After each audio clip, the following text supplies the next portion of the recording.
Ashok Rüsselsheim'in sponsorluğunda kadraja sığmayanlar başlıyor.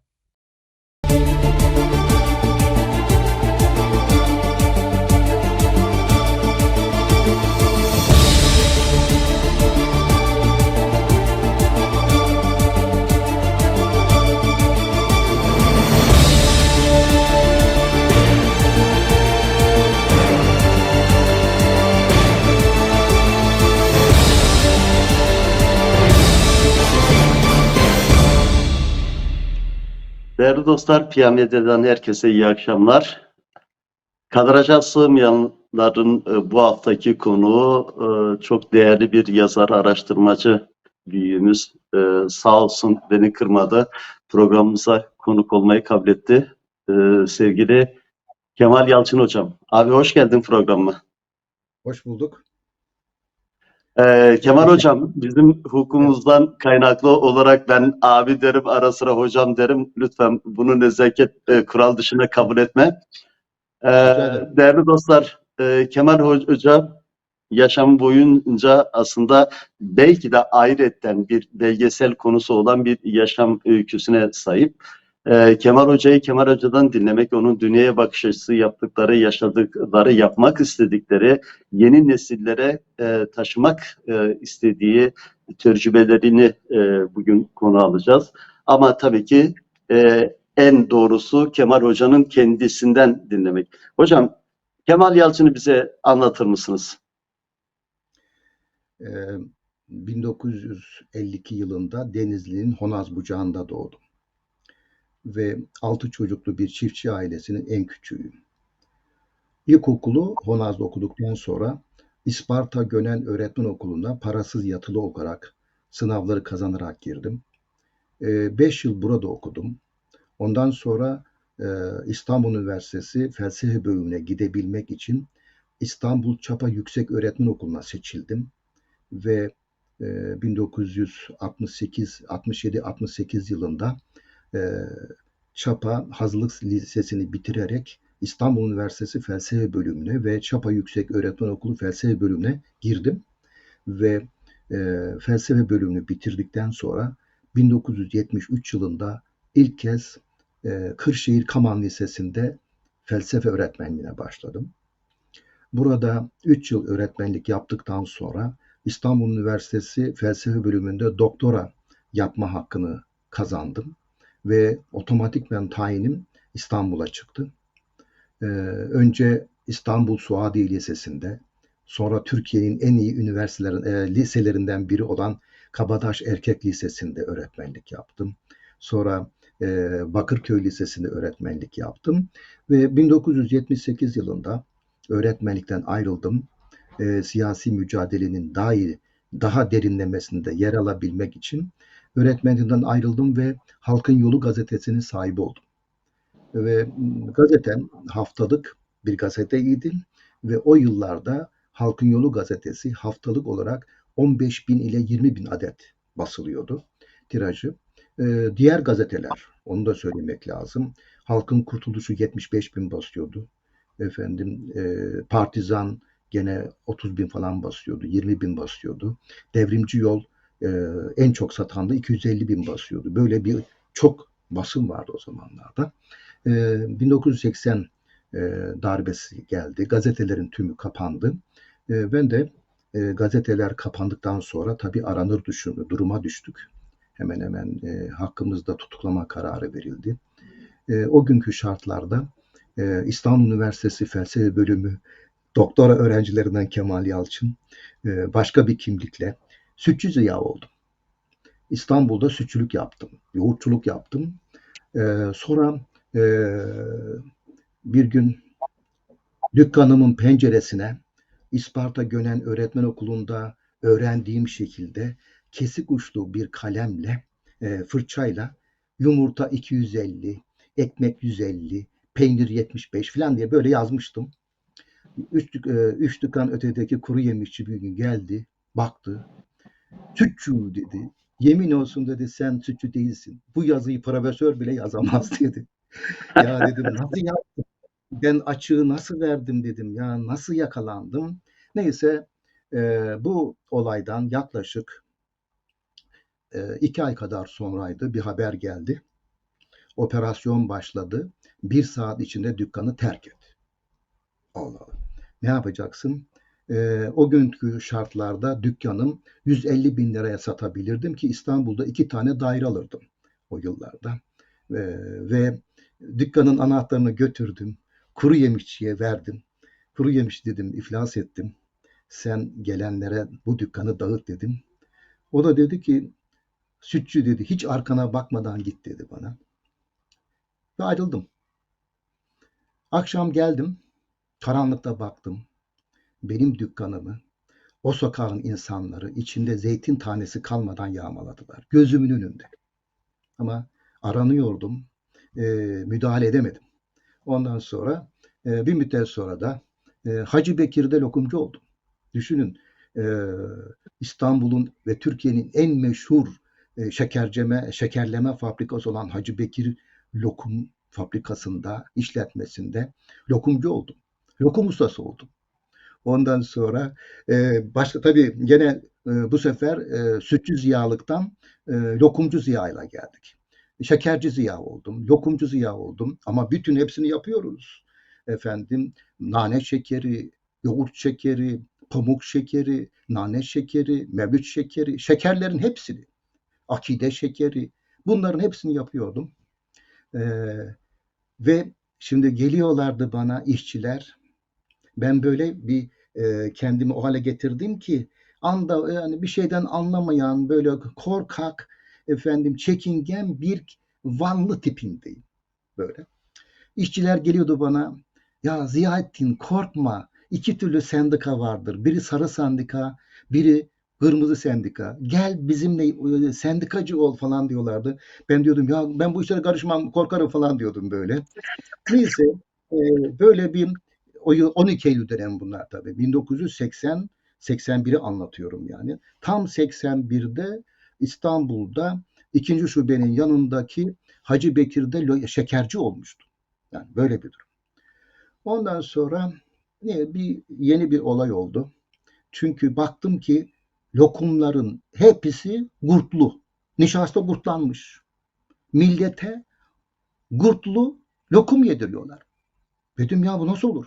Bir anda lokumcu Ziya'yı unuttum. Kemal Yalçın oldum. Olamaz dedim falan. Gittim şeye. E, O zamanlar fabrikanın müdürleri emekli askerler oluyordu. Bizimki de bir emekli başçavuştu. Önce gidiyorsun, tekme veriyorsun, böyle selam veriyorsun falan. Ondan sonra selam verdim falan, topuk vurdum. Komutanım dedim, nişastalar gurtlanmış, her şey gurtlu dedi. Hıt dedi bana, hain. Şuna bak dedi, ekmeği yiyorsun dedi, bir de şirketi kötülüyorsun dedi. Defol buradan falan. Kovdu beni. Neyse, gene ben sabrettim. Bu olaydan yaklaşık 15 gün sonra olacak. Tam İstanbul Eminönü'nde Yeni Cami'nin önünde bir genç önüme çıktı. Ya, öğretmenim elini öpeyim dedi. Vay. Ben tanımaksına geldim. Ben seni tanıyamadım, sen kimsin dedim. Öğretmenim dedi. Kaman Lisesi, Kırşehir Kaman Lisesi 3A sınıfından Mehmet Yılmaz'ım ben dedi. Ne Hocam yapalım ismi de dedim ben. unutmuyorsunuz ama. Hiç unutmuyorum. O öğrenci çok başarılıydı. Neyse, öğretmenim dedi, senin dediğin oldum ben dedi. Ben sana ne demiştim dedim. Sen bana avukat oldun dedi. Avukat oldun dedi. Ben de avukat oldum. Öğretmenim çok sağ ol dedi. Elini öpeyim dedi falan. Ve elimi öptü, ayrıldık. Şimdi ben düşündüm. Bir, ben aranıyorum. Eğer beni takip ediyorlarsa bu çocuğun başını yakacağım. Değil mi? Yok, gider bu herhangi bir yerde Kaman'a telefon eder. Ya bizim Kemal Yalçın'ı ben işte İstanbul'da gördüm der. Değil mi? Aranıyoruz. Hakkımızda vur emri var. Onun için ben ertesi gün işi bıraktım. Hacı Bekir'deki lokumculuğu bıraktım. Bu iş böyle olmaz dedim işte. Ondan sonra da artık Türkiye'den ayrılmam gerekiyordu. Çünkü yaşayamaz hale gelmiştim. Bu bölümleri yazdığım için artık anlatabiliyorum yani. Önceleri pek Hocam, burada şimdi dediğim gibi konuşmamın başında aslında başta başına bir belgesel konusu bir hayat. Fakat evet, ben bunu bir Avrupa'ya geçişi böyle bir hızlı alayım. Sanırsam siz buraya siyasi iltica hani hakkında. 1980, evet, tam 41 yıl önce Almanya'ya iltica ettim. Yani artık Türkiye'de aranıyordum falan. En sonunda işte kısaca anlatayım mı nasıl o yılları bilmiyorum. Yani kısa bir E, geçiş yapabilirsiniz hocam. Bunları yazdığım için tabii ki anlatabilirim. Artık Hacı Bekir'den de istifa ettim. E, Durum çok ciddiydi. Babama haber gönderdim. Baba dedim avukat parası yapacağım. Bana bir para getir dedim. Ama ben aranıyordum. Babam da takip edilebilir. O bakımdan tam İzmit Saat Kulesi'nin dibinde babamla randevulaşmıştık. Babam geldi, beni gördü, beni takip et dedi. Gittik İzmit Saat Kulesi'nin dibine, banka oturduk. Önümüzde İzmit Körfezi böyle. Babam oğlum otur yanıma dedi. Beni oturttu. Bak dedi avukatı bırak. Ankara'ya gittim, araştırdım, öğrendim. Seni vuracaklar dedi. Onun için sen dedi hiç burada durma. Oğlum dedi pamuğu sattık. Ailemizin bir yıllık parası olan 30 bin lirayı getirdim dedi. Benim elime binlik halinde 30 bin lirayı verdi. Sen bu parayı al, Türkiye'yi terk et dedi. Oğlum ölümüne dayanamam, hasretine dayanırım. Terk et bu memleketi dedi. Ben neyse düşündüm. Sağ ol baba dedim falan. Ayrıldık şöyle bir 5-6 metre kadar ayrılmıştık. Babam arkamdan oğlum bir dakika dedi. Ne var baba dedim. Gittim yanına. Bak dedi oğlum. Şimdi sana 30 bin lira verdim. Helal olsun dedi. Ama bugüne kadar sendikacılık yaptın. TÖPDER İç Anadolu Bölge Temsilcileri yaptın. İstanbul Üniversitesi'nin doktoraya başladın. Asistanlık yaptın. Öğretmenlik yaptın. TÖPDER merkez yönetiminde görev aldın. Milletin dedi önüne geçtin. Eğer bundan sonra dedi tuttuğun yoldan dönersen milletin umudunu kırarsın. Ben de o zaman sana verdiğim bu parayı haram ederim dedi. Oğlum dedi ölmek var, dönmek yok. Milletin umudunu kırmayacaksın dedi. Sağ ol baba dedim. Babamın elini öptüm. O ayrılış oldu. Bir daha babamı 15 yıl sonra gördüm. Benim Almanya maceram böyle başladı. Şimdi Peki hocam. sorabilirsin diye. Çok, Evet, çok harika. Aslında keşke bunu bir belgesel konusu yapsak çok iyi olur. Çünkü orada detaylar çok önemlidir. Sizin de hukukumuz olduğunu bildiğim için de zaten geçen hafta da biz Gustavsburg evet, Cemevi'nin açılışında beraberdik. Orada bazı evet, şeyler tekrar evet. konuşmuştunuz. Özellikle bir Kızılbaş vatandaşın pasaportuyla, pardon, kimliğiyle e, yurt dışına Kimliğiyle. kimliğiyle Yani şimdi çıkışınızı anlattınız. bir daha söyleyebilirim çünkü şöyle sevgili Kenan adı önemli değil. Kesinlikle. Ama ben yurt dışına bir Alevi dedesinin pasaportuyla çıktım. Bu benim Alevilere olan özel bir vefa borcumdur. Bir daha ismi önemli değil. Bu Alevi dedesiyle tabii karşılaştık, konuştuk ondan sonra ama hiç birbirimize adını bir daha anmadık. Bu sır benimle beraber ölüme gidecektir. Fakat en Eyvallah, sizi azından şu, çok iyi anlıyorum hocam. Şimdi şu evet, evet. Şu sevgili bilinsin, hocam, evet. buyurun lafınızı bitirin lütfen. Yani benim yaşadıklarım herkes yaşadı 12 Eylül'de. Daha benimki hafif. Yani ben e, az yaşadım, az acı çektim ama benim arkadaşlarım kimisi işkencede öldü.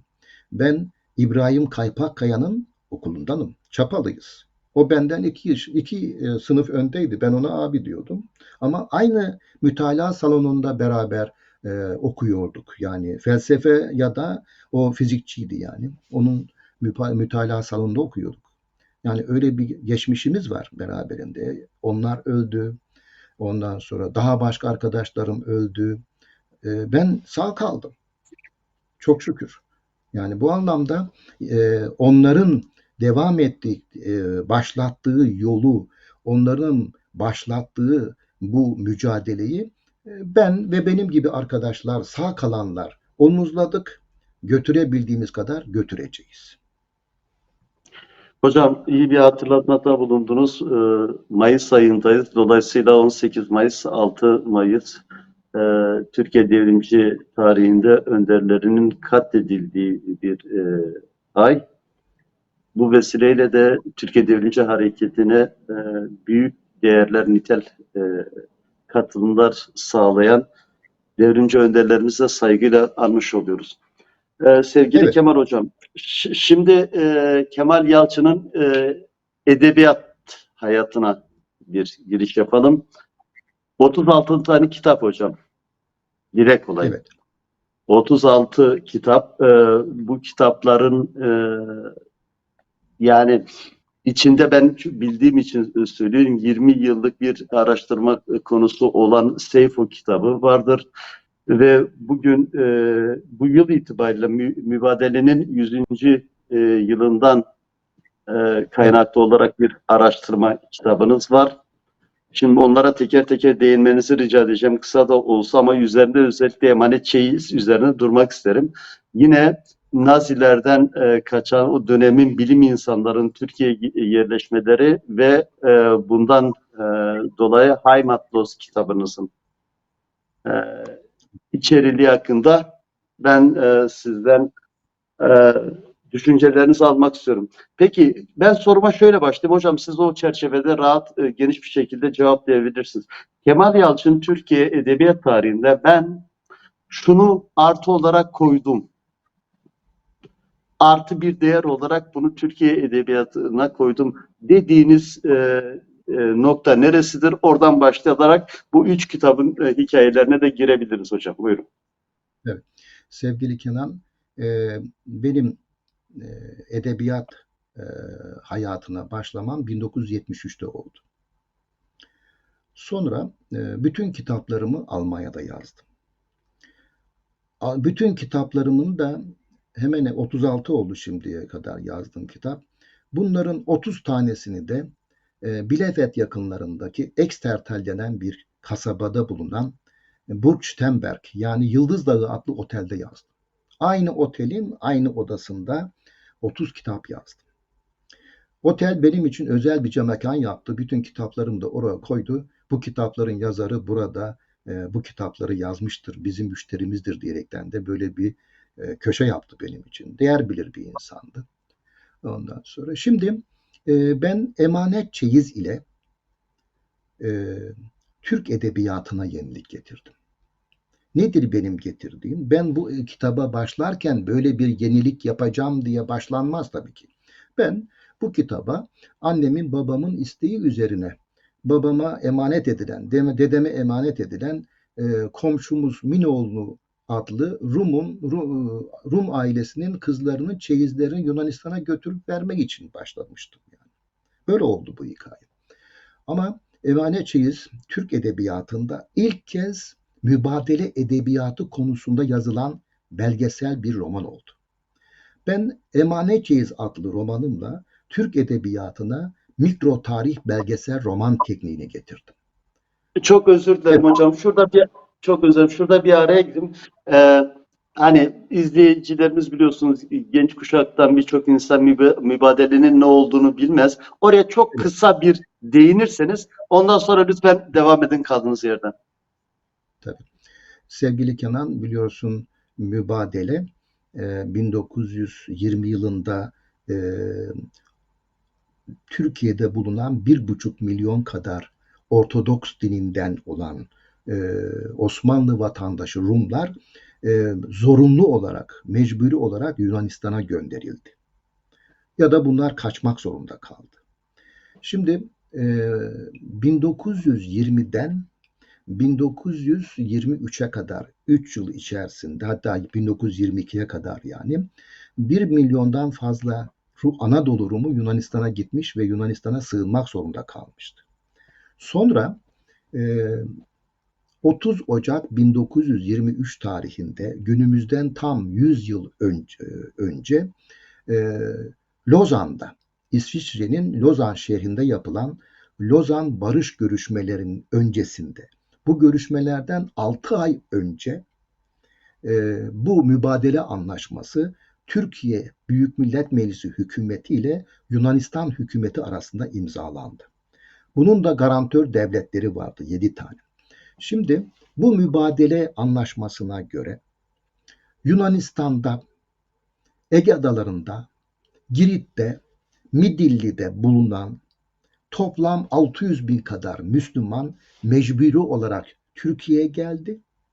Bunun karşılığında da, bu mübadele anlaşmasıyla bunun karşılığında da Konya, Karaman, Nevşehir, Kırşehir, Kayseri bölgesinde yaşayan, kendilerine Karamanlılar denen, öz ve öz Türk fakat dini Hristiyan olan Karamanlılar da bu anlaşma gereğince bir Ortodoks olduklarından, Müslüman olmadıklarından mecburi olarak Yunanistan'a gönderildiler. Bu insanlar şu anda Selanik ve Larisa bölgesinde yaşamaktadırlar. Bunlara Karamanlılar denir. Karamanlılar Yunanistan ekonomisinde söz sahibidir, siyasetinde de söz sahibidir. Bütün bizim bildiğimiz Karaman listeye geçenlerin hepsi Karamanlıdır. Türkiye'den gitmiştir onların ataları. Şimdi ben mübadele ile şöyle diyeyim, mübadele anlaşması dediğim gibi 30 Ocak 1923'te imzalandı. Mübadele fiilen 1 Mayıs 1933'te başlayacaktı. Pardon, 1 Mayıs 23'te başlayacaktı. Pardon. Fakat gemi yoktu. Bu nedenle mübadele fiilen Ekim ayında başladı. 23'ün. En çok da 24'te geldi mübadiller. Bu mübadeleye şöyle bir madde kondu. 1912 Balkan Harbi ile 1924 arasındaki 12 yılda Yunanistan'dan, Ege Adaları'ndan, Girit'ten, Rodos'tan, Midilli'den Türkiye'ye kaçıp gelenler de mübadil sayıldı. Ve bu şekilde Atatürk'ün annesi, ablası, kendisi de mübadil sayıldı bu anlaşmaya göre. Şimdi sevgili Kenan, Türkiye'de aradan 100 yıl geçtikten sonra şu anda 85 milyonluk Türkiye'de 10 milyon kadar kökeni Rumeli, Ege adaları olan insanlar vardır. 10 milyon. Yani Türkiye nüfusunun 8'de biri Yunanistan'dan, Ege adalarından, Makedonya'dan, Rumeli'den gelmiştir. İşte benim kitap bunların romanıdır. Peki hocam, şurada bir araya gireceğim. Bir araya geleceğim. Emanet Çeyiz'in hikayesini buradan bağlamak istiyorum. Şimdi sizin komşularınız bu anlaşma gereği, evet, Rum komşularınız bu anlaşma gereği Yunanistan'a gönderiliyor zorunlu olarak.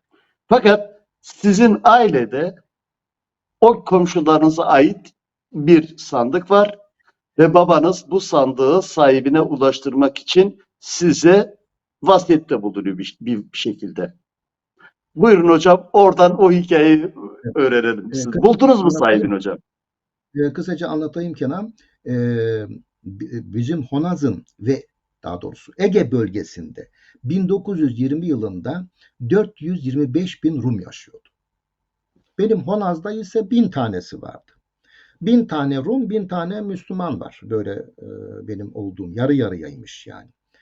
Şimdi 1919 yılında Yunanlılar İzmir'i işgal edince benim dedem ile Rumların lideri arasında bir anlaşma yapılmış. Şöyle, eğer Yunan askerleri gelir de Türklere saldırırsa biz sizi koruyacağız. Yok, bize saldırırlarsa siz de bizi koruyacaksınız. Böyle karşılıklı anlaşma yapmışlar. Ve bu anlamda birbirlerine çok yani yakın insanlar, bahçe komşularımız bunlar bizim. Giderlerken 1920 yılında oluyor. Daha mübadele anlaşması öncesinde oluyor bunlar yani.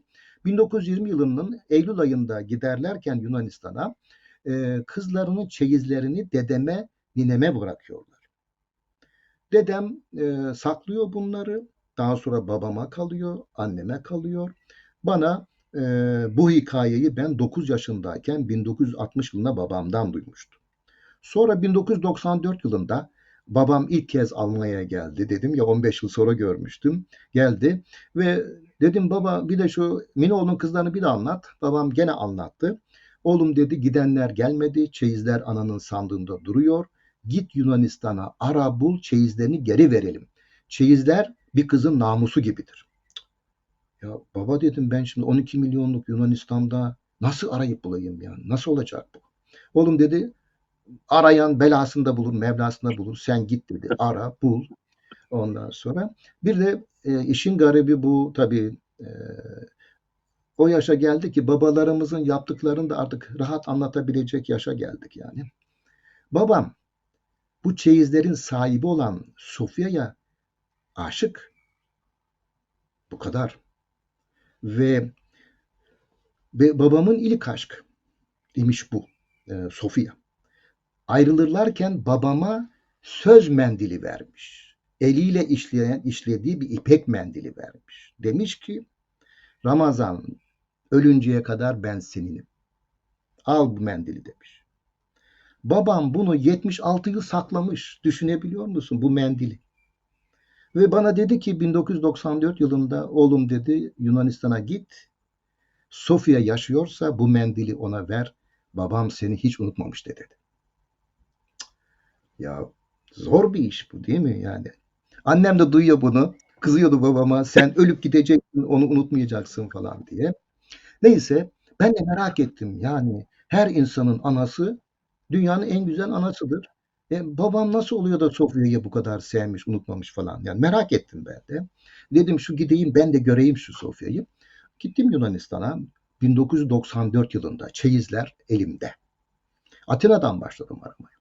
Atina, Selanik, Kozani, Veria, Plotomayda, Grevena, Braşno. Bütün buraları dolaşıyorum köy köy. Denizli yok. Ama her yerden var. Sivaslı var, Giresunlu var, Aydınlı var falan bu insanlar. Onlar dediler ki buraya hayırlı bir iş için gelmişsin. Onun için sana yardım edeceğiz. Burası Türkiye değil. Senin kılına bile dokundurmayız. Merak etme dediler ve beni köyden köye gidiyoruz. Sonra telefon ediyoruz. Sizin köyde Türkiye'de doğmuş, 12 yaşında Türkiye'de yaşamış, 12 yaşından sonra Yunanistan'a gelmiş, Türkçe bilen, aklı başında insan var mı? Varsa bir taksi tutuyorlar, parasını veriyorlar, bindiriyorlar beni, o köye gönderiyorlar. Ben de o köye gidince tekrar geri telefon ediyorum, sağ salim geldim diyerekten. Bu şekilde Yunanistan'ı adım adım dolaştım. 1994 yılında bulamadım. Baba ben bulamadım dedim. Oğlum Allah'ın günü bitti mi bir daha ararsın dedim. 1995 yılında bu sefer pasaport almıştım. Bütün davalarını beraat ettim. İlk kez 15 yıl sonra Türkiye'ye gittim. Ve Yunanistan'daki Çirkinceliler, Selçuklular, efendim Amasyalılar bana dediler ki hep Kemal gidersen Türkiye'ye bizim memleketimize uğra, kilisemizin duvarlarını öp, işte seninkiler unutmamışlar seni de kiliseye böyle diyeceksin falan dediler. Ben de söz verdim gideyim diye ve 1995 yılında pasaport alıp Türkiye'ye ilk gidince 15 yıl sonra ben Ayvalık Cunda Adası'ndan başladım. Bu sefer Yunanistan'dan Türkiye'ye gelen mübadillerin yaşadıklarını araştırdım. Ve Ayvalık Cunda Adası, İzmir, Selçuk, Şirince, Honaz, İsparta, Burdur, Eğirdir, Amasya, Erbaa, Samsun, Ordu, Giresun hattını dolaştım. Bir yaz tatilinde. Ve oradan gelen insanları da gördüm. Gördüm ki Yunanistan'dan gelenler Türkçe bilmedikleri için, onlar tabii Türkçe bilmiyorlardı. Çok büyük hakarete uğramışlar. Türkiye'den Yunanistan'a giden Karamanlılar da siz ne biçim Yunanlısınız, tek kelime Yunanca bilmiyorsunuz diye orada da aşağılanmış. İki taraf böyle büyük bir acı çekmiş. Bu şekilde ben 150 kadar insanla konuştum. 90 kaset doldurdum. 150 kaset doldurdum. Bunların içinden gerçekleri anlatan 15 tane Türk, 15 tane Rum'u aldım ve bunun romanını yazdım. Emanetçiyiz bu işte. Şimdi Emanetçiyiz çıktı. Önce 1998 yılında belge yayınlarından çıkmıştı. Ragıp Zarakoğlu'nu da burada saygıyla anıyorum. Ayşe Zarakoğlu'nu da arıyorum. Onlar çıkarmışlardı. Sonra ben Abdi İpekçi Türkiye Dostluk ve Barış Ödülünü kazandım bu kitapla. Hemen ondan sonra aynı yıl Türkiye Cumhuriyeti Kültür Bakanlığı Roman Ödülünü kazandım. Bir yıl sonra ise o zaman İsmail Cem İpekçi Dışişleri Bakanıydı. Dışişleri Bakanı bana bir gün resmi yazı gönderdi. Dedi ki Sayın Kemal Yalçın, Kardak krizi sırasında 1996 yılında savaşın çıkacak dendiği bir anda sen bize barışın değerini gösterdin. O bakımdan sana Türkiye Yunanistan Barış Ödülü vermek istiyorum. Kabul eder misin dediler. Ben de kabul ettim. Bu şekilde 1999 yılında Atina'da Türkiye Yunanistan Dostluk ve Barış Ödülünü aldım. Dolayısıyla Emanet Çeyiz 2 tane barış ödülü alan bir kitaptır. Yani bugüne kadar. Hocam peki emanet çeyiz sahibine ulaştı mı? Tabii buldum. Buldunuz. Buldum. O uzun Yaşıyordu. hikayeler. Sophie yaşıyordu yani. Sofya 1950'lerde kanserden ölmüş. Ondan sonra büyük ablası Eleni ise yollarda ölmüş. Ben Sofya'nın kızını buldum ve çeyizleri Yunanistan televizyonları naklen yayınlarıyla sahiplerine teslim ettim. Böyle oldu olay. Harika. Hocam keşke bir ödül de ben size vermek istiyorum şu anda. Müthiş etkilendim bu hikayede. Kısmen biliyordum hikayenin özetini ama sizden duymak, sizden öğrenmek apayrı bir şey. Sizin duygularınızı da tahmin bile edemiyorum. Yani şu anda o kendi bütün mücadelenizle, kendi olanaklarınızla böyle bir şeye vesile ol. Ve güzel olan şey aslında belki burada üzerine durması gereken şey de şudur hocam. Yani dedenizden babanıza ve size kadar yani 3 jenerasyonda bir emanete gösterilen saygı ve onun korunması, sahibine teslim edilmesi. Aslında belki de ödül alınması gereken bu anlayışın, bu sadakatin kendisidir diye düşünüyorum. Tabii ki ben de özellikle emanet çeyizi git araştır diyen anneme, babama çok teşekkür ediyorum. Ruhu şad olsun. İkisi de vefat ettiler. Dedeme, nineme teşekkür ediyorum. Kendilerine verilen emaneti bu kadar sakladıkları için. Benim dedem Gacaroğlu Mehmet Kemal Yalçın'dır. Ben onun adını aldım. Şimdi bir insanın adını alınca onun da sorumluluğunu üstlenmiş oluyoruz. Benim dedem Kurtuluş Savaşı'na gönüllü olarak katılmış, bütün cephelerde savaşmış. Trikopis Yunan ordu başkomutanı esir alındığında İsmet İnönü'nün yanında emir eriymiş. Dolayısıyla dedem Trikopis'in Yunan orduları başkomutanı Trikopis'in esir alındığında anında oradaymış. Bu nedenle dedeme İsmet Paşa Trikopis'in kılıcını, mavizerini, portatif karyolasını vermiş. Ben bu kılıcı gördüm. Hala asılıyor bizim evimizde. Hala bizim evimizin şerefidir bu. Abimin evinde Honaz'da asılı durmaktadır. Trikopis'in kılıcı. Dedemle beraber Trikopis'in mavizerini yağlardık. Saklardı dedem Zula'ya. Ölümüne yakın bir sevdalısına bunu verelim dedi. Birine verdi bu tüfeği. Karyolayı görmedim ben yani. Ama şimdi ben yurtseverliği dedemden öğrendim. O anlatıyordu bana savaşı, Kurtuluş Savaşı'nı, nasıl oldu bu işler diye. İnsan yaşadıklarını çocuklarına ya da torunlarına bu şekilde anlatıyor. Ben dedemden, babamdan, anamdan hiçbir zaman bir ne bileyim gavurlar, hainler, şudur burada bir şey duymadım. Çocukluğumda Honaz'a gelen mübadiller Grebena'dan gelmişlerdi. Patriottu bunlar. Yani patriot demek ana dili Yunanca ama sonradan Müslüman olmuşlar. Yani bu insanlara patriot deniyor. Tek kelime Türkçe bilmiyor. Şimdi öyle olunca ben de bahçe komşularımızdan Rumca öğrendim, Yunanca öğrendim. Çocukluğumda iyi anlıyordum yani. Yunanistan'a gidince Honaz'da öğrendiğim Yunanca işime çok yaradı benim yani. Oraya gidince anlamaya başladım. Yunanca konuşmaya başladım. Onlar da diyordu ki ya Kemal gerçekten kaşın gözün de tam bize benziyor. Soyunda herhalde bir karışıklık var senin diyorlardı böyle. Böyle oluyordu yani. Yani bu kitabın hikayesi aslında mübadelenin ana hikayesidir. 1998 yılında benim kitabım Türkiye'de mübadele edildi, çığır açtı ve benden sonra çok kitap yazıldı. Yazsın arkadaşlar, yazılsın bu. Güzel olur bunları yapmak.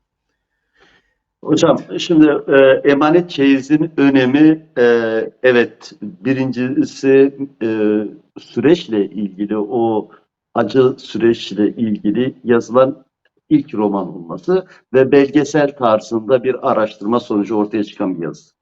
Bu anlamıyla önemlidir. Diğer bir yanı şu önemlidir. Halkların tarihten beri aslında gerçekten birbiriyle sorunu olmadı. Onların kapı komşu, sizin deyiminizle bahçe komşusu olduğu bir gerçekliği ortaya koydunuz. Verilen ödüller bence azdır hocam. Tekrar kutluyorum. Emeğinize, yüreğinize sağlık. Ben evet hocam her bir konu başlı başına bir program konusu. O yüzden kusura bakmayın konuyu değiştireceğim. Hocam 90. yılında e, Haymatloslar ve Haymatlos yani Türkçesi birebir çevrilmez ama vatansızlar veya evsizler olarak çevrilebilir. Nedir hocam? Haymatlos'un hikayesi nedir? Kim bu Haymatloslar? Nerede yaşadılar? Nereye gittiler ve şu anda nerelerdeler? Evet. Heimatlos e, aynen Almancadan Türkçe'ye aktarılmış olan bir kelimedir. Yazılışı da Türkçeleştirilmiştir.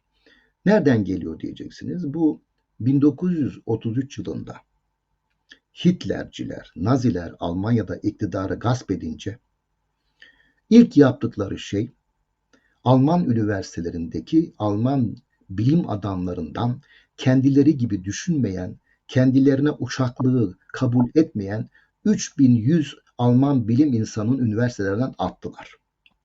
İşte bu Almanya'da Nazilerin üniversiteden attığı bu bilim insanları Almanya'nın en iyi evlatlarıydı. Alman biliminin yani bu yıldızlarıydı bunlar yani. Fakat bu insanların diplomaları geçersiz sayıldı. Berlin'de Nazilerin görevden attığı Alman profesörlerinin taksi şoförü yapmaları bile yasaktı. Tekrar ediyorum, üniversiteden Nazilerin attığı Alman profesörlerin diplomaları geçersiz sayıldı ve bunların çalışma imkanları da ellerinden alındı. Berlin'de taksi şoförlüğü yapmaları bile yasaklanmıştı. Ne yapacak bu insanlar? Nereye gidecekti? Önce başvurdular Amerika'ya falan. Amerika kabul etmiyordu. Nobel Bilim Ödülü almışları bile zor alıyordu Amerika. Çok uzaktı. 3100 bilim insanı ne yapacaktı? Bunlar önce Zürih'te Yurt Dışı Alman Bilim İnsanları Dayanışma Örgütü, Almancasıyla Notgemeinschaft örgütünü kurdular. Ve bunu Almanya'da duyurdular ve kaçabilen, sınırı aşabilen Zürih'e gitti ve bu derneğe üye oldu. Bu amaç şuydu, bu insanlara ekmek vermek ve bir de pasaport sağlamak. Kalabilecekleri bir avuç, bir toprak, bir yer bulabilmekti. Bu insanlar 1933 yılında yer ararken duydular ki Türkiye diye bir ülke varmış. Bunun kuruluşunun 10. yılıymış. 10. yılında da İstanbul'da bir üniversite kurulmuş ama profesörü yokmuş. İşte bu İstanbul Üniversitesi'ne seçme olarak Alman bilim insanları alınacakmış. Bunu öğreniyorlar ve bu Yurt Dışı Alman Bilim İnsanları Örgütü'nün temsilcisi Ankara'ya gidiyor. İstanbul Üniversitesi'ne 39 tane ordinarius profesör, bölüm başkanı, 4 tane de profesör seçiliyor. Bunlara diyorlar ki tam yetkiniz var, istediğiniz kadar asistan, laborat getirebilirsiniz diyorlar. Ve onlar da Nazilerin görevden attığı tıp profesörlerini, doktorları, sanatçıları olmak üzere 1000 kadarını kurtarıyorlar. Bu insanlar Türkiye'ye geliyor. Bir kısmı Türkiye üzerinden Kanada, Amerika, İsrail buralara kaçıp gidiyorlar. İtalya'ya gidiyorlar. Ama bir kısmı da Türkiye üniversitelerini kuruyor. İstanbul Üniversitesi'ni kuruyorlar. Sonra Ankara Üniversitesi'ni kuruyor bunlar. Ve devlet tiyatrosunu kuruyorlar. Operayı kuruyorlar. Böyle modern Türkiye'nin kurucusu oluyor bu insanlar. Fakat 1944 yılına gelince Türkiye Cumhuriyeti Nazi Almanyası'na karşı savaş ilan ediyor. 2 Ağustos 1944'te ve diyor ki bir hafta içinde Türkiye'deki Almanlar Türkiye'yi terk etsin. O günlerde de Türkiye'de 1400 Alman varmış. Bunun 700 kadarı Nazi ajanıymış. Nazi ajanları hemen dönüyorlar Almanya'ya. Fakat geri kalan 700 kadar olan Almanlar diyor ki biz kaçarak geldik buraya. Nazilerden kaçtık geldik, toplama kampından kaçtık geldik. Öldürecekseniz bizi burada öldürün diyorlar. Ve Türkiye Cumhuriyeti diyor ki onlara sizi biz Kırşehir, Yozgat ve Çorum'a yerleştireceğiz diyorlar. Ve bunları gerçekten de mezheplerine göre 300 tane Katoliği Çorum'a, 200 tane Protestanı Yozgat'a, 200 Yahudi de Kırşehir'e enterne ediyorlar bu şekilde.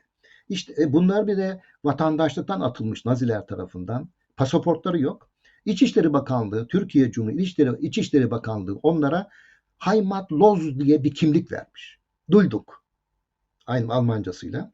Bu Heimatlos kimliği alan herkese enterne Heimatlos Almanlar denmiş. İşte ben Heimatlos adlı kitabımda Çorum'da, Yozgat'ta, Kırşehir'de araştırmalar yaptım. Onlardan kalan belgelere göre kitabımı hazırladım. Bir de Çorum'da yaşamış olan şimdi vefat etti Cornelius Bischoff'la konuştum. O hayatını anlattı.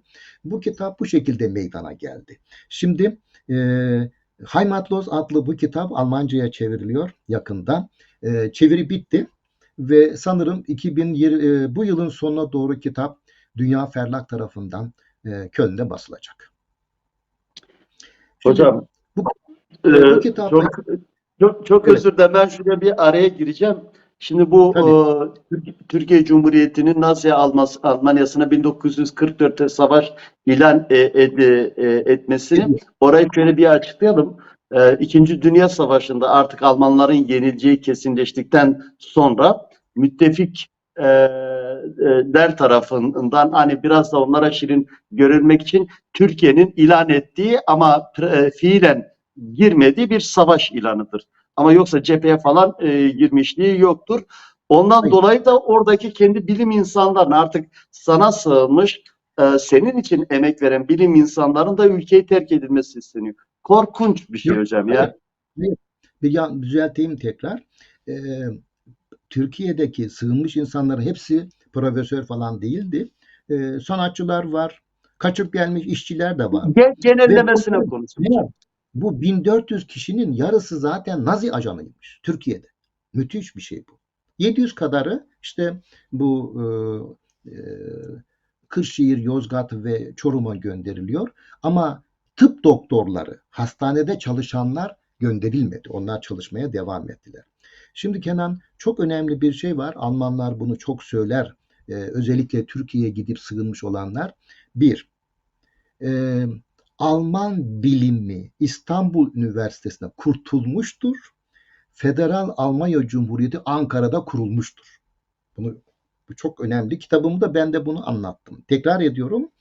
Alman bilimi İstanbul Üniversitesi'nde kurtulmuştur.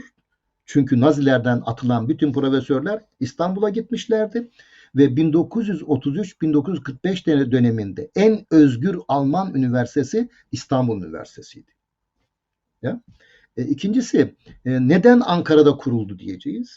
Çünkü daha sonra Berlin Belediye Başkanı olan Profesör Reuter Ankara'da bir gizli örgüt kurdu. Bunun adı Deutsche Freiheitsbund'du, yani Alman Özgürlük Birliği'ydi. Bu gizli bir örgüttü. Bu örgütün merkezi Ankara'ydı ve Nazilere karşı ilk direnişi, ilk manifestoyu Reuter yazdı ve Ankara'da gizli yayınladı bunu dünyaya. Yani Ankara'dan dünyaya yayıldı. Bunun için bu ilk Naziler yıkılacak, onun yerine Federal Almanya'yı nasıl kuracağız manifestosuydu bu. Ankara'da yazıldığı için de işte Federal Almanya Cumhuriyeti Ankara'da kurulmuştur deniyor. Kitabımda bunu genişçe de anlattım. Çok memnun oldum hocam. O kitabın Almancası ben eminim ki çevrildiği zaman kuvvetle muhtemel bu Almanya'da da birçok yerde o ödül alacaktır. Bir dostunuz, bir kardeşin olarak ben de bunu gururla ilan ederim umarım. Sevgili hocam, e, şöyle bir şey daha vardı. Şimdi bir Seyfo kitabı var. Çok uzun bir hikaye aslında. Belki de şöyle bir şey yapabiliriz hocam. Seyfo'nun hikayesini sizinle özel olarak sadece Seyfo diye bir program yapıp onun bütün hikayesini orada anlatsanız daha iyi olur. Ama sizden bir ricam var çünkü daha sorularım var.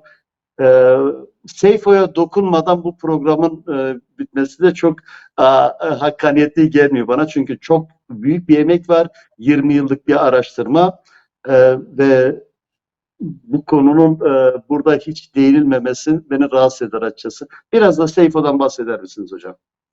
Tabii e, Seyfo demek Süryanice'de kılıç kesmek demektir. Bu nedenle Süryaniler Süryani soykırımını ifade etmek için Seyfo kavramını kullanmaktadırlar. Aynen Yahudilerin Holocaust dedikleri gibi, Ermenilerin ayet dedikleri gibi bu soykırımı böyle ifade ediyorlar. Ben Türkiye'de İstanbul Üniversitesi'nde okudum, solcuydum, gazete çıkardım, öğretmen örgütlerine çalıştım fakat hiç Süryani ismini duymamıştım. Ermeni ismini duymuştuk da kötü anlamda ama Süryani, Nasturi, Kildani ismini hiç duymamıştım. Ben ilk kez Süryanileri 2000 yılında tanımaya başladım ve onlarla araştırmalar yapmaya başladım. Toplam 20 yıl uğraştım. Bu 20 yıl içerisinde 3 ciltlik, her biri 650 sayfa olan toplam 1800 sayfalık Süryaniler ve Seyfo kitabını yayınladım. Bunun 4. cildi Süryani halk kahramanı Şemun Hanne Haydo'dur. 5. cildi de Hayat Gerçeği Söyler kitabıdır. Demek ki 2000 yılından günümüze kadar yani 22 yılda 5 cilt yayınlamış oldum. Türkiye'de ve dünyada Süryaniler konusunda en geniş araştırma yapan benim. Yani bunu söylemekten övünmek gibi olmuyor. Gerçeklik budur yani. Ben Turab dini yani Süryanilerin Allah'ın kullarının yaşadığı topraklar dedikleri Mardin, Nusaybin, Hasankeyf, İdil, Midyat bu bölgede çok araştırma yaptım. Köy köy dolaştım. Gittim buralara, oralarda kaldım ve canlı tarihlerle konuşarak bu kitapları meydana getirdim. Seyfo 15 Haziran'da kutlanıyor. 15 Haziran Süryani soykırımının başlaması tarihidir. Haziran ayında sizinle bir program yaparsak Seyfo'yu daha geniş boyutta inceleyebiliriz. Ama istersen bunu bu kadar ifade edeyim. Daha sonrasında devam edelim. Çünkü konu çok geniş bir konudur. Aynen öyle.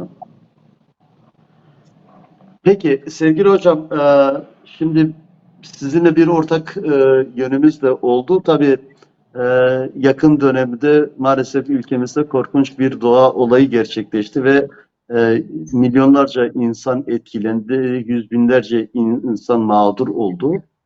E, Bir deprem bölgesine gittiniz. Ben de gittim.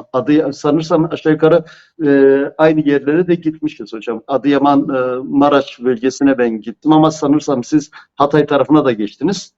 Ve Ben bu bütün deprem evet, bütün bölgeyi gezdiniz değil mi hocam? evet. Hocam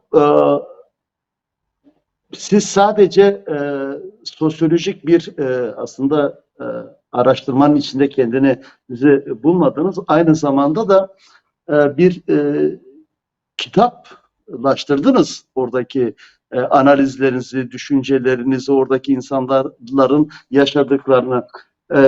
Birincisi şu deprem bölgesindeki o gözlemlerinizi alalım. Sonra bu kitap çalışması hakkında bir değinirseniz sevinirim hocam. 6 Şubat 2023 günü deprem meydana geldiğinde sabah erkenden depremin Türkiye'deki etkilerini televizyondan öğrendim ve aynı gün hemen Bochum'daki arkadaşlarla bir deprem yardımı örgütlemeye başladık.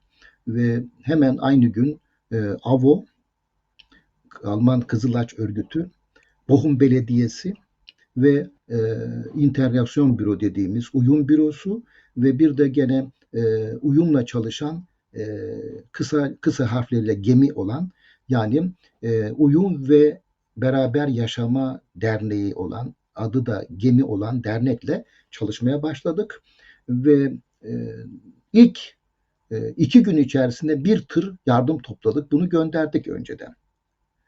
Ben de merak ediyordum tabii. Yani çalışıyoruz ama yani yazı yazıyorum. İşte BBC'den aktarıyorum. Türk basınından aktarıyorum falan. Baktım ki olmuyor. Yani böyle bir olay ikinci elden ya da başka yazarların anlatımına göre anlaşılamaz.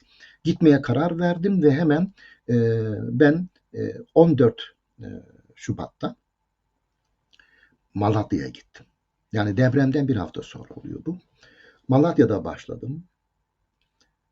Şaşırdım oraya varınca, yani Malatya gibi bir şehir nasıl bu kadar yıkılmış falan diye. Ve orada askerlerle, polislerle, arama kurtarma görevlileriyle söyleşiler yaptım ve 14'ü 15'e bağlayan gece Malatya sokaklarında askerlerle hırsız yakalama görevine çıktım. Yani gece çıktık. 02.03 nöbetinde oradaki askerlerle sokaklardaki güvenliği sağlamak ve hırsız yakalamak için sokaklarda dolaştım. Bizzat yaşadım bunlar. Orada gördüm ki felaket çok büyüktür. Hiç öyle bu felaket televizyon ekranlarına, gazete sayfalarına, fotoğraf karelerine ve kitap sayfalarına sığmayacak kadar büyük olduğunu gördüm. Ve reportajlar yapmaya başladım, söyleşiler yapmaya başladım. Malatya'dan sonra Adıyaman, Kahta, Kahta'dan sonra tekrar Pazarcık, Narlı, Maraş, Osmaniye, Nurdağı, İskenderun, Antakya ve Kırıkhan'ı dolaştım bu şekilde. Her gittiğim yerlerde röportajlar yaptım, insanlarla konuştum. Arama kurtarma ekipleriyle, Japonlarla, Tayvan ekibiyle, Kırgızistan ekibiyle, diğer kurtarma ekipleriyle de konuştum. AFAD gönüllüleriyle konuştum, Kızılay yetkilileriyle konuştum. Belediye başkanlarıyla, mühendislerle konuştum ve bu yaptığım bütün söyleşileri ve gözlemlerime dayanarak Sesimi Duyan Var mı adlı kitabımı yazdım. Kitabı 40 günde bitirdim, yazdım, bitirdim. Şimdi kitap baskıda. Yakın bir zamanda Türkiye'de çıkacak. Kitabın ismini tekrar ediyorum. Sesimi Duyan Var mı? O da şuradan geliyor. Arama kurtarma çalışmaları yapılırken ekipler bağırıyor. Herhangi bir delik açıyorlar oradan. Biz arama kurtarma ekibiyiz. Sesimi duyuyor musun? Sesimi duyan var mı? Sesimi duyan varsa elini duvara sür. Derin nefes al gibi konuşuluyor. Bütün bunları yaşadım. Hatta Antakya'da 12 gün çöküntü altında kalan insanlardan 3 tanesini canlı kurtarma operasyonuna bizzat katıldım. Oradaydım. Bütün bunları gördüm ve bu yaşadıklarımı, gördüklerimi yazdım. Ayrıca İskenderun Arsus'ta İspanyol Sahra Hastanesi doktorlarıyla da uzun söyleşiler yaptım. Bu şekilde bu kitap meydana geldi. Deprem konusunda şu ana kadar yazılan ilk ve tek kitap bu oldu. Sevgili hocam, evet, sizi anlıyorum. Bu deprem bölgesinde ben de Adıyaman bölgesine gitmiştim. Narlı'ya gitmiştim. Çerikhan, o bölgeye gitmiştim. Ve biz oraya gittiğimizde de henüz insanlar soba edinememiş, çadır edinememiş bir dönemde gittik. Kemal hocam, bir takım şeyler hani birbirini tetikler. Ben buradan bir seçim sürecine geliyorum. Ya ikimiz de olayın aslında farkındayız. Yani toplumların anlayışı, onun sosyolojik yapılarını falan biliyoruz. Fakat bir şey var. Siz 2 tane canlı şahidiz. Adıyaman'a ilk 48 saat boyunca itfaiyenin bile gitmediği, Çelikhan bölgesinde eksi 25 derece insanların öldüğü, veya kanalizasyondan tutun ulaşıma kadar birçok, yani devletin bir bütün olarak çöktüğü bir dönemde akabinde bir seçim gerçekleşiyor. Geleceğinle alakalı bir seçim gerçekleşiyor. Ben bunun sosyolojik yönüyle ilgileniyorum. Yani çok ilgilendim ya. 10 tane oy çalınmış, 20 tane oy çalınmış, o sistemin kendi karakterinde var, başka bir şey. Ama bir de bir gerçek var, yani orada bir realite var. Bir tufandan çıkmış insanlar ve yine e, o şeyin aslında sorumlu iktidarın %70'ler gibi, %69'lar gibi, %59'lar gibi bir e, oy potansiyelini oluşturdu. Bunu neye bağlayabiliriz? Nasıl bunu açıklayabiliriz hocam? Sevgili Kenan, önce şöyle yapalım istersen. Ee, Benim 14 Şubat'ta vardığım zaman manzara şuydu, onu söyleyeyim. Bu depremde insanlar bile bile öldürülmüştür. Nasıl oldu bu? Devlet deprem fonunda ve deprem vergileriyle 38 milyar dolar toplamıştı. Bu toplanan milyarlarca dolar duble yol yapımına harcanmıştır. Deprem evleri yapılmasında ve sağlıklı depreme dayanıklı evler yapılmasında kullanılmamıştır. Bunu kim karar verdiyse bu kadar ölümden onlar sorumludur. Bu birincisi. İkincisi, deprem bölgesinde devlet ne A planı, ne B planı, ne de C planı yapmamıştır. Yoktu böyle bir şey. Deprem olduğunda ilk yarım saatte, ilk bir saatte insanlar zaten kurtarılabilirdi. Hatta ilk günde kurtarılabilirdi. Bu dönemde Adıyaman'daki, Malatya'daki hava sıcaklığı -15 ile -25 arasındaydı. Dolayısıyla depremden hemen sonra insanların bir kısmı donarak öldü. Halbuki bunlar kurtarılabilirdi. Eğer askerler kışladan çıksaydı. 2. Ordu'nun Malatya bölgesinde 120 bin askeri vardı. Bunlar çıkarılmadı. Kim çıkarmadı? Bu sorumludur bunun çıkarmayan.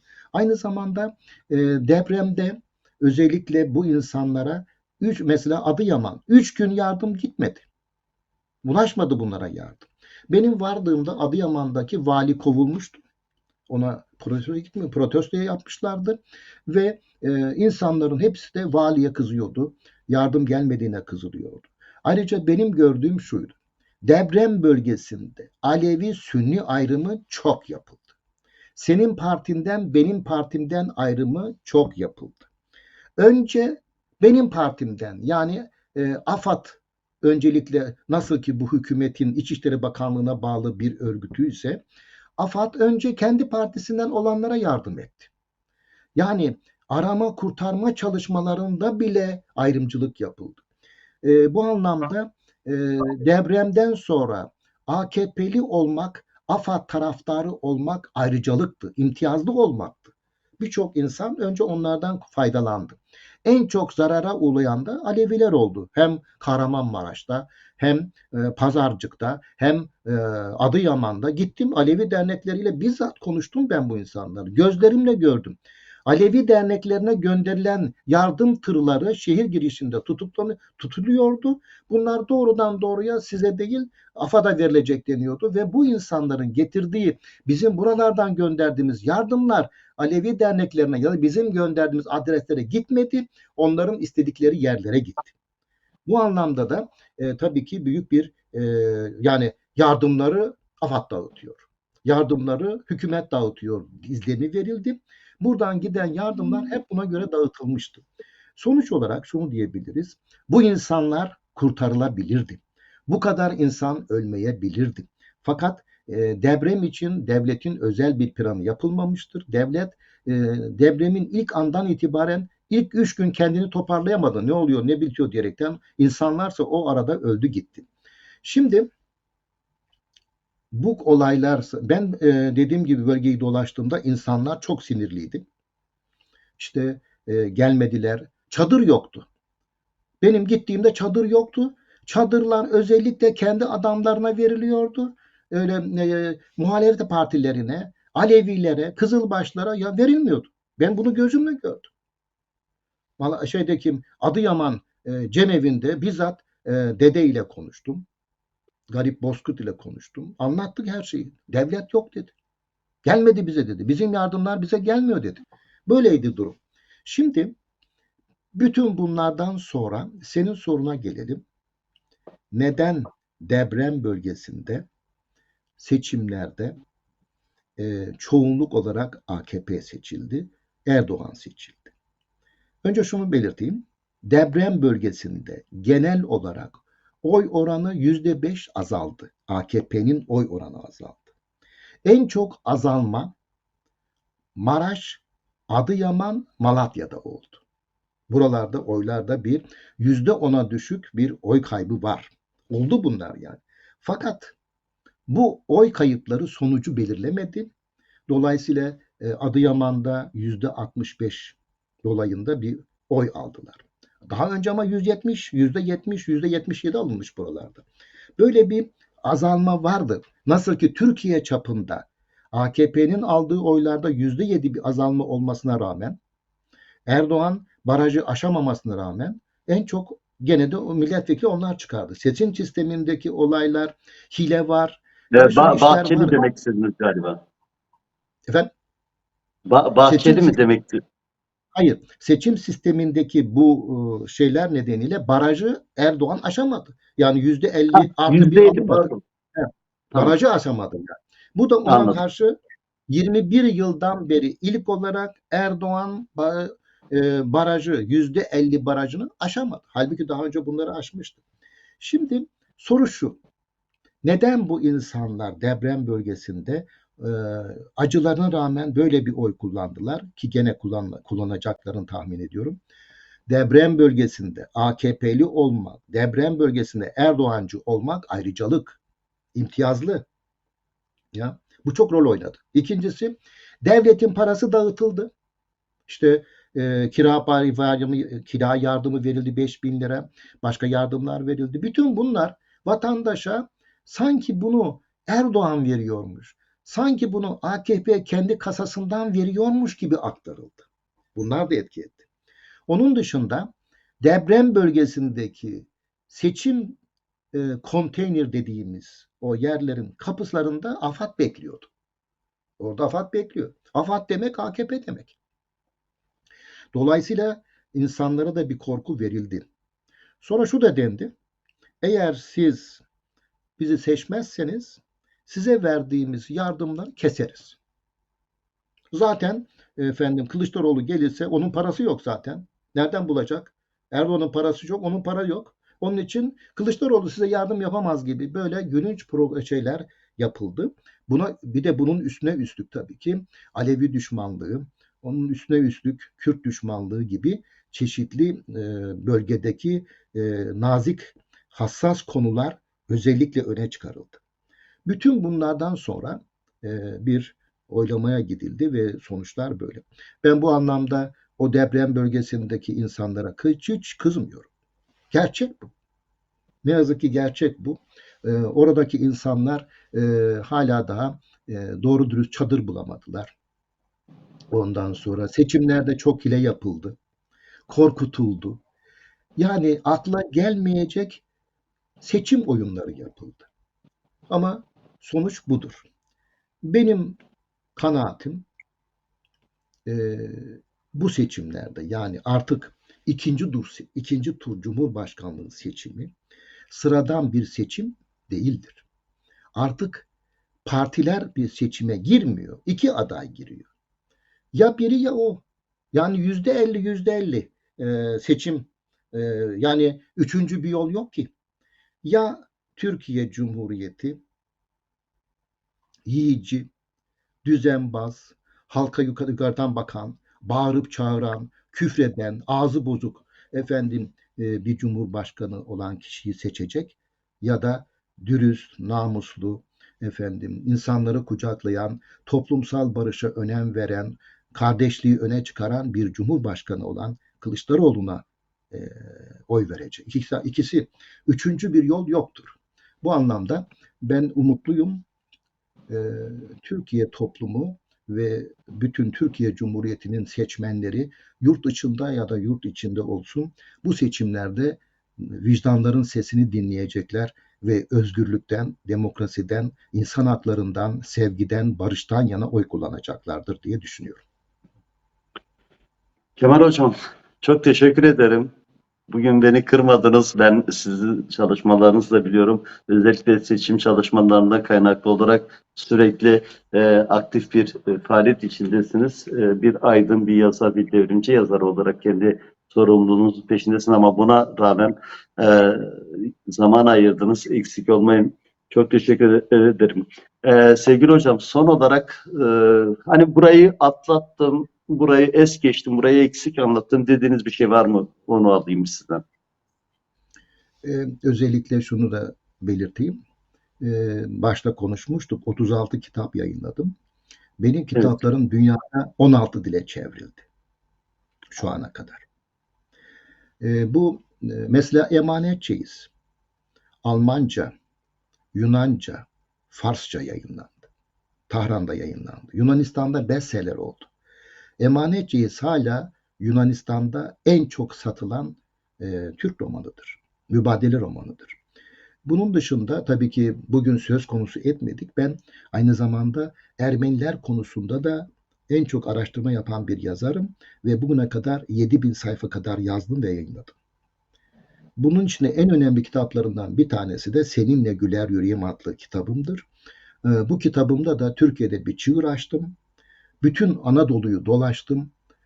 Bir Türk'le ya da bir Kürt'le evlenerek hayatta kalmış olan yaşlı Ermeni canlı tarihleri buldum.